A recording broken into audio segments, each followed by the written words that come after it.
Welcome to my channel study से करो friendship and I am Ritika Maheshwari. आज हम स्टार्ट करने जा रहे हैं class 10 chapter 3 pair of linear equation in two variable की एक्सरसाइज 3.1 का क्वेश्चन नंबर 1। हमने अपने प्रीवियस लेक्चर में इसका इंट्रोडक्शन किया था। अगर आप मेरे चैनल पे नए हैं और अगर आपने मेरे चैनल को अभी तक सब्सक्राइब नहीं किया है तो जल्दी से जाकर मेरे चैनल को सब्सक्राइब कीजिए और बेल आइकन दबाना बिल्कुल ना भूलें। और मेरे चैनल पे जाकर आप चैप्टर 3 की प्लेलिस्ट में सबसे पहले तो आप इंट्रोडक्शन वीडियो को देखिए, क्योंकि अगर आप इंट्रोडक्शन वीडियो को देखेंगे तो आपको ये जो अब मैं कराऊंगी क्वेश्चन नंबर फर्स्ट तो आपको ज़्यादा अच्छे से क्लियर होगा। तो let's start. Question number first हमसे क्या कह रहा है, Aftab tales his daughter 7 years। अब आफ्ताब अपनी डॉटर को कह रहा है कि 7 years ago यानी कि 7 साल पहले I was 7 times as old as you, यानी कि तुम अभी जितने साल मतलब 7 साल पहले मैं तुमसे 7 गुना बड़ा था, ये कहने की कोशिश कर रहा है। ऑल्सो 3 years from now, और अभी से 3 साल बाद भी मैं तुमसे 3 गुना बड़ा होऊंगा। तो हमें इस इक्वेशन को हमें जो ये स्टेटमेंट दे रखी है, सबसे पहले तो हमें इसे रिप्रेजेंट कैसे करना है, एल्जेब्रिकली और ग्राफिकली। अब हम सोच रहे होंगे कि हम इसे एल्जेब्रिकली और ग्राफिकली कैसे करें, है ना। तो अगर आपने अपने प्रीवियस क्लासेस में देखा होगा 6, 7, 8 में जब इंटीजर्स के चैप्टर्स हम किया करते थे तो उसमें हमें इस तरीके से कोई स्टेटमेंट दी जाती थी और फिर हमें बोला था कि आप इक्वेशन फॉर्म कीजिए। तो हम उस टाइम पर भी इक्वेशन बनाते थे, तो हमें सेम काम यहीं पर करना है। तो सबसे पहले तो हम क्या लिखेंगे, हमें बोले 7 years ago, यानी कि ये ध्यान रखिए एगो है तो यानी कि 7 साल पहले की बात हो रही है ना। और यहाँ पर जैसे लिखा है कि 3 years from now, यानी कि आज से, नाउ यानी कि नाउ 3 years from now, यानी कि आज से 3 साल बाद की बात हो रही है। तो इस चीज़ों को बहुत ध्यान रखना है। कई बार बच्चे कंफ्यूज भी हो जाते हैं कि यहाँ पर 7 years ago लिखा है, यहाँ पर 3 years from now लिखा हुआ है, लेकिन नाउ को ध्यान नहीं दिया और लिख दिया। तो हम जब इक्वेशन फॉर्म करेंगे तो हमारी गलती हो सकती है। तो हमें क्वेश्चन को अच्छे से रीड आउट करना है। तो हम स्टार्ट करते हैं। तो सबसे पहले तो हम अपने आंसर में लिखेंगे let Aftab's age B X. हमें आफ्ताब की एज नहीं पता, ना ही उसकी डॉटर की। तो हमने पहले तो आफ्ताब की एज को एक्स ले लिया और फिर हम लिखेंगे Aftab's daughter age B Y. उसकी बेटी के एज को हमने वाई ले लिया, ठीक है। अब यहाँ पर हमने दोनों सेम नहीं लिए क्योंकि दोनों अलग अलग पर्सन है और उनकी एज भी अलग अलग होगी, तो इसलिए मैंने यहाँ पर अलग अलग वेरिएबल्स लिए। यहाँ मैंने एक्स लिया, यहाँ वाई लिया। हमें ध्यान रखना है कि हम हमेशा अलग अलग वेरिएबल लेंगे जब हम दो अलग अलग चीज़ की या फिर लोगों की बात कर रहे हैं। तो अब हम आगे क्या करते हैं, लिखेंगे सबसे पहले 7 years ago। अब 7 साल पहले क्या होगा, अगर आज आपकी एज, अगर मान लीजिए कि आपकी एज आज 15 है, तो आज से 7 साल पहले कैसी होगी। तो आप क्या करोगे, 15 में से 7 को माइनस करके अपनी एज बता दोगे कि 7 साल पहले मैं इतने साल का था। तो यही बात ये हो रही है कि आज से 7 साल पहले अगर मैं आपसे पूछूं कि आफ्ताब की एज कितनी होगी, तो हम क्या लिखेंगे, आफ्ताब की जो करंट एज है ना 7, उसमें से माइनस होगा, है ना। आफ्ताब की जो करंट एज है यानी कि x में से 7 को माइनस करेंगे तो इसकी आफ्ताब की एज हमें पता चल जाएगी, है ना। सिमिलरली हम यहाँ पर करेंगे, ये तो आफ्ताब की एज है कि इसमें से x इसकी करंट एज है, इसमें से 7 को माइनस कीजिए तो आपके पास आफ्ताब की एज आ जाएगी। यही अगर मैं आफ्ताब की डॉटर की एज निकालती हूँ,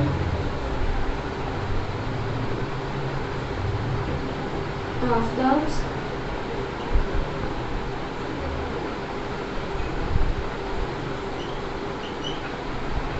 डॉटर एज, इसकी क्या होगी y-7, 7 साल पहले, है ना। अब हम क्या करेंगे, इसको इक्वेशन में फॉर्म करेंगे। अब ये क्या कह रहा है कि 7 years ago, ये तो हमने एजेस निकाल ली कि 7 साल पहले इन दोनों की एज ये होगी, है ना। तो अब ये बोल रहा है I was 7 times as old as you were then, मैं तुमसे 7 गुना बड़ा था जितनी तुम तब थी। तो यानी कि आफ्ताब की एज कितनी है, x-7। तो यानी कि आफ्ताब जो है वो किसके बराबर होगा, अपनी डॉटर की एज का 7 times का। तो यानी कि 7 × y-7 हम इसे लिख सकते हैं यही हमसे बोला है ना कि मैं, ये आफ्ताब की एज, हमें कंफ्यूज नहीं होना है, ये आफ्ताब है, आफ्ताब की एज, ये क्या बोल रहा है कि मैं तुमसे 7 गुना बड़ा था, यानी कि ये डॉटर की एज है, 7 गुना यानी कि 7 टाइम्स बड़ा है, यानी कि 7 से मल्टीप्लाई करेंगे तो किसके बराबर आ जाएगी, आफ्ताब की एज के। तो हमने वही किया। अब हम इसे सॉल्व करेंगे तो कितना हो जाएगा, 7y माइनस 49 है ना। अब ये इधर आएगा, अब ये देखो x है, 7y यहाँ आएगा तो x माइनस 7y हो जाएगा और माइनस 49 है ना। तो अब -7 है, -7 इस साइड पे हमने क्या किया है कि जो हमारी टर्म्स हैं, अगर हम इसमें देखें तो हमारी जो वेरिएबल वाली टर्म है हमने उन्हें एक साइड करना है और कांस्टेंट वाली को एक साइड। तो सबसे पहले तो वेरिएबल वाली कर लेते हैं, x इधर लिखा है तो 7y को इधर ले आएंगे तो -7y हो गया है ना। और फिर ये क्या है, -49 लिखा है और ये क्या है, -7 है।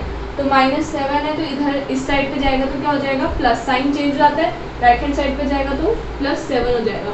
और ऐसे हम 7y को लेफ्ट हैंड साइड लेकर आए तो यहाँ प्लस में था या माइनस में जाएगा, साइन चेंज हुआ है, हमें ध्यान रखना है, ठीक है। अब हम इसे सॉल्व करेंगे। 49 में से अगर 7 को आप माइनस करेंगे तो कितना बचेगा आपके पास, 42 -42, क्योंकि बड़ी डिजिट के साथ क्या है, माइनस है ना, तो -42 लगाएंगे। इसे थोड़ा क्लोज लिख लेते हैं। x minus 7 is equals to y 7 y minus 7, ये फिर x minus 7 is equals to 7y minus 49। फिर यहाँ पर हम करेंगे इसको लेफ्ट हैंड साइड पे लेके आएंगे, सब साइन चेंज हो जाएगा और यहाँ हम -7 को राइट हैंड साइड पे लेके जाएंगे तो साइन चेंज होकर +7 हो जाएगा। उसके बाद हम इसे सॉल्व करेंगे तो हमारे पास 49 में से 7 गया तो 42 बचा, बड़ी डिजिट के साथ माइनस है तो माइनस लगाएंगे, ये हो गया। अब हम क्या करेंगे, इसको इधर ले आएंगे या फिर इसे ऐसे कुछ रहने देते हैं। तो ये आ गई हमारी फर्स्ट इक्वेशन। इसके आगे आप लिख सकते हैं फर्स्ट इक्वेशन। हमें कैसे प्रेजेंट करना था, अलजेब्रिकली हमने कर दिया। अब उसके बाद हम देखते हैं, अब इसने क्या बोला, 3 years फ्रॉम नाउ, यानी कि आज से 3 साल पहले, 3 years from now Aftab age कितनी होगी, अगर आपकी एज अभी 15 है तो आज से 3 साल बाद कितनी होगी, ऑब्वियसली 18 होगी। तो यही हमसे यहाँ पर बात कर रहा है कि अगर आफ्ताब की एज x थी तो आज से 3 साल बाद क्या होगी, हमें पता है x+7 होगी, x+3 सॉरी x+3, 3 साल बाद क्या होगी, x+3 होगी। और सिमिलरली अगर हम यहाँ देखें तो आफ्ताब डॉटर एज कितनी होगी, डॉटर की करंट एज कितनी है, y है, उसमें हम 3 को ऐड कर देंगे यानी कि y+3। अब हमें इसे अलजेब्रिकली रिप्रेजेंट करना है। इसमें भी क्या कह रहा है कि 3 years फ्रॉम नाउ, आज से 3 साल बाद भी मैं तुमसे 3 गुना बड़ा हूँ। I shall be 3 times as old as you will be, यानी कि तुम उस टाइम पे तुम्हारी एज इतनी होगी, मैं तुमसे 3 गुना बड़ा हूँगा। तो यानी कि ये सिमिलर अपनी एज, तो आफ्ताब हम क्या लिखेंगे, x+3 आफ्ताब की एज है, उसने बताया मैं तुमसे 3 गुना बड़ा होऊंगा। यानी कि अगर हम उसकी डॉटर की एज में मल्टीप्लाई कर दे 3 से तो हमारे पास आफ्ताब की एज आ जाएगी। यही बोला ना कि मैं तुमसे 3 गुना बड़ा होऊंगा, तो हमें यही करना है ना, जैसे कि हमने ऊपर किया था। तो हम ये लिख देंगे 3 मल्टीप्लाई बाय y+3। अब इसी क्वेश्चन को सॉल्व करेंगे, x+3 is equals to 3y+3 है ना। अब आप ये देखिए 3y+9 हो गया। उसके बाद क्या होगा, 3y, अब हम क्या करेंगे, जितने भी हमारे वेरिएबल्स वाली टर्म है वो एक साइड कर लेंगे और कांस्टेंट टर्म एक साइड करेंगे। तो x है, 3y लेफ्ट हैंड साइड आएगा तो -3y लिखेंगे हम, साइन चेंज हो जाएगा, 9 यहाँ पर है और 3 अगर इस राइट हैंड साइड पे जाएगा तो क्या होगा, -3 होगा, -3 लिखेंगे। तो x -3y, 9 में से 3 गए तो बचे 6। तो ये आ गई हमारी सेकेंड इक्वेशन। आगे हमारी सेकेंड इक्वेशन, हमने दोनों की इक्वेशन निकाल ली है ना। अब इसमें बोला है कि सबसे पहले तो हम इसे अलजेब्रिकली प्रूव करना है और फिर हमें करना है ग्राफिकली। तो अभी हम इसे ग्राफिकली भी करेंगे, यानी कि ग्राफ पे अब हम इसे कैसे बनाएंगे, कोऑर्डिनेट्स करके कोऑर्डिनेट कैसे, मतलब पॉइंट कैसे निकालेंगे, उन्हें ग्राफ पर पुट कैसे करेंगे, है ना। तो ये सब चीज़ें हमें अभी करनी है, क्योंकि हमने अभी क्या निकाला है, एल्जेब्रिकली निकाला, इसमें हमें एल्जेब्रिकली और ग्राफिकली दोनों बोला है ना। तो हमने अब एल्जेब्रिकली निकाल लिया। तो सबसे पहले तो आप इतना नोट कर सकते हैं, इतना आप नोट कर लीजिए।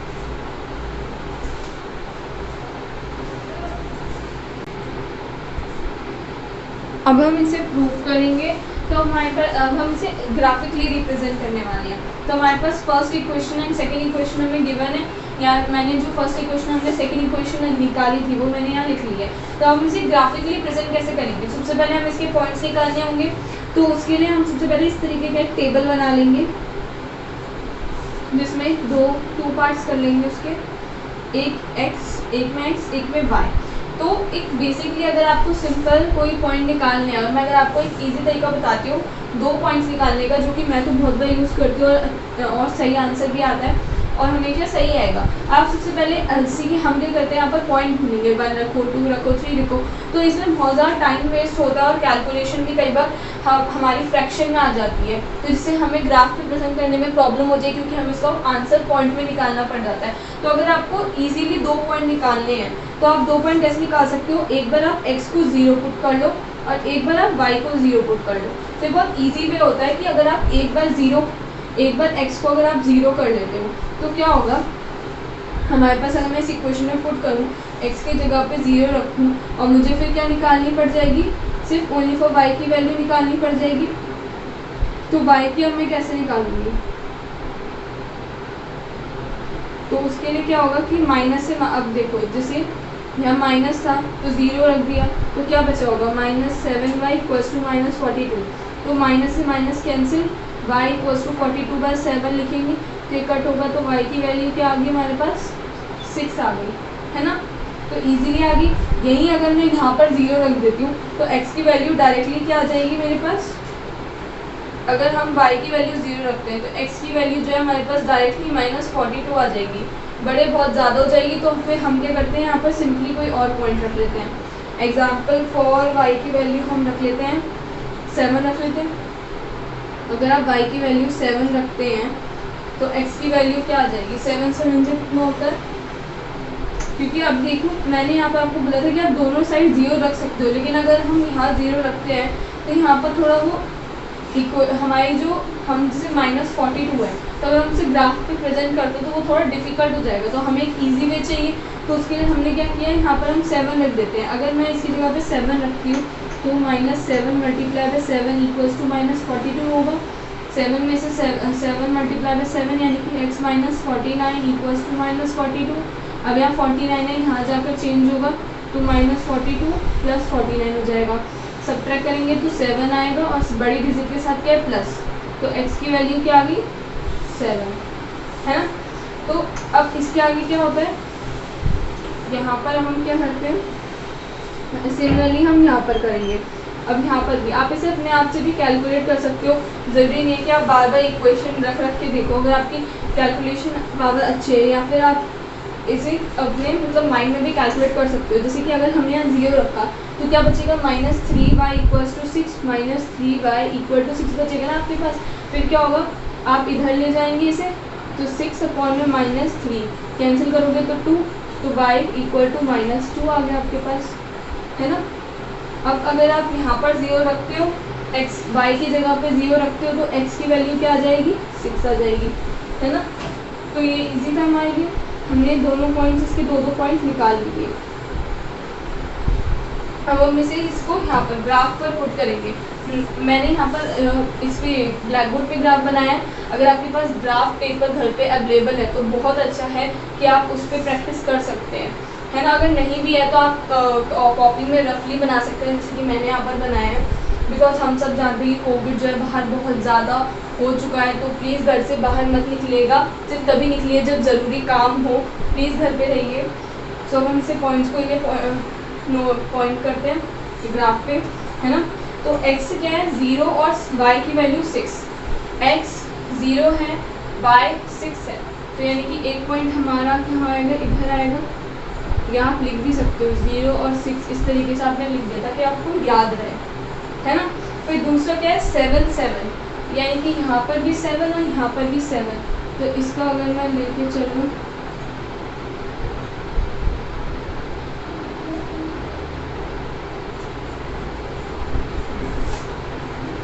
आप घर पर स्केल की हेल्प से भी कर सकते हैं। तो यहाँ पर जाकर कहीं पर हमारा पॉइंट जो है वो मीट होगा। तो यहाँ पर हम मैं लिख सकती हूँ 7 7, है ना। अब इसको, अब ये दोनों जो एक लाइन के पॉइंट्स है तो हम इन दोनों को मिला देते हैं, है ना। अब जब हमने इसे मिला दिया तो हम ये लिखेंगे भी, हमारी जो लाइन है इक्वेशन उसकी क्या है, x minus 7y equals to minus 42। तो हमें यहाँ लिखनी पड़ेगी कि x minus 7y is equals to minus 42। यहाँ आप स्केल से अच्छे से लाइन खींचेगा। अब हमारे पास क्या है, x0 और y माइनस 2। तो x0 ये ना, y हमारे पास माइनस 2 है, यहाँ नहीं, यहाँ देखेंगे तो माइनस 2, तो यानी कि ये हो गया 0 और माइनस 2। अब दूसरा क्या है, x6 है और y 0 है। तो x6 कहाँ पर है, यहाँ पर, और y हमारा 0 है, तो यहाँ पर पॉइंट आएगा 6 और 0 करके। अब हम इसे, तो ये हमारी लाइन आ गई, इस पर भी हम यहाँ एंड में लिख देते हैं x minus 3y equal to 6। तो हमने इसे क्या किया, एल्जेब्रिकली भी कर दिया, एल्जेब्रिकली हम पहले कर चुके थे और ये हमने ग्राफिकली भी कर दिया। तो यही हमें करना था कि हमें इसे एल्जेब्रिकली और ग्राफिकली इसे हमें करके दिखाना था। तो वह हमने कर दिया है, तो आप इसे नोट डाउन कर सकते हैं।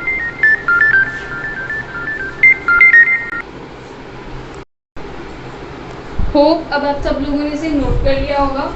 तो हम आज इतना ही करेंगे। आज हम इसका फर्स्ट क्वेश्चन ही हमने देखा है कि हम इसे अलजेब्रिकली और ग्राफिकली कैसे रिप्रेजेंट कर सकते हैं। बाकी के 2 क्वेश्चंस भी कुछ इसी तरीके से हैं, तो आप एक बार उसे घर पे ट्राई कीजिएगा। अगर आपसे घर पे नहीं होते हैं तो हम अपनी नेक्स्ट क्लास में तो बताएंगे।